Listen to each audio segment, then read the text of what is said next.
नेताओं की तख्तियां उखाड़कर फेंकी जा रही हैं। सड़क के एक हिस्से से धुएं का गुबार उठ रहा है। कुछ लोगों ने चेहरा ढक रखा है, कुछ लोग कुछ भी नहीं छिपाना चाहते। इन्हीं लोगों में से कुछ लोग डरे सहमे भी हैं। इनके जहन में डर है मौत का। बस दौड़ते जा रहे हैं, भाग रहे हैं खुद को महफूज रखने की उम्मीद में।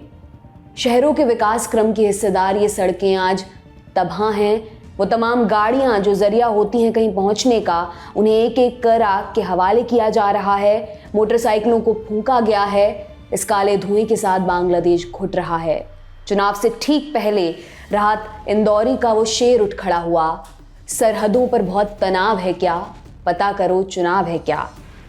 इन दंगों ने 3 लोगों की जान ली है। आप क्या उम्मीद करते हैं देश के CJI यानी मुख्य न्यायाधीश इन दंगों पर कुछ आदेश देंगे?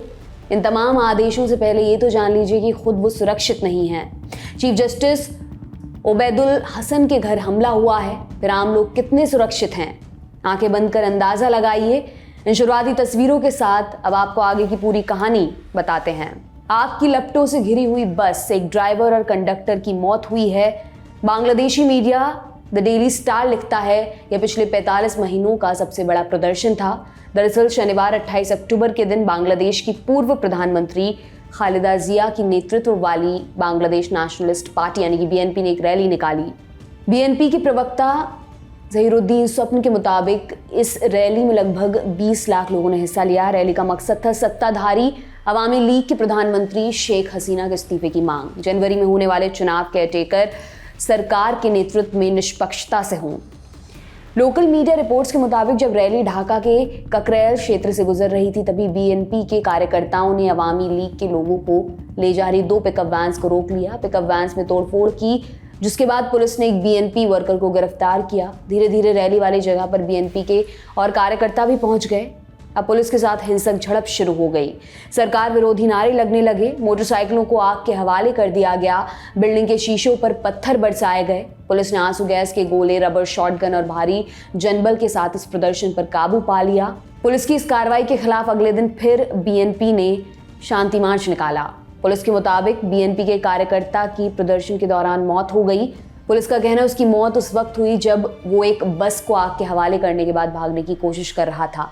तभी वो एक अंडर कंस्ट्रक्शन बिल्डिंग से नीचे गिर गया और उसकी जान चली गई। दूसरी तरफ BNP की ओर से कहा गया है कि जब उनका कार्यकर्ता अपने घर लौट रहा था तभी सत्ताधारी अवामी लीग के लोग उसे अंडर कंस्ट्रक्शन बिल्डिंग की छत पर ले गए और वहां से उसे नीचे फेंक दिया। इससे पहले जुलाई में भी विपक्ष ने प्रधानमंत्री शेख हसीना के इस्तीफे की मांग करते हुए रैली निकाली थी। इस पूरे घटनाक्रम पर BNP के प्रवक्ता ज़हीरुद्दीन स्वप्न ने कहा कि रैली शांतिपूर्ण थी लेकिन सरकार की ओर से अतिरिक्त बल का इस्तेमाल किया गया। हमारे लोगों पर हमले किए गए। मौके पर मौजूद एसोसिएट प्रेस की टीम ने बताया कि हिंसा की चपेट में आसपास के लोग भी आ गए थे। लोग जान बचाने के लिए इधर से उधर भाग रहे थे। इस उपद्रव को देखते हुए पैरामिलिट्री बॉर्डर गार्ड्स की तैनाती की गई।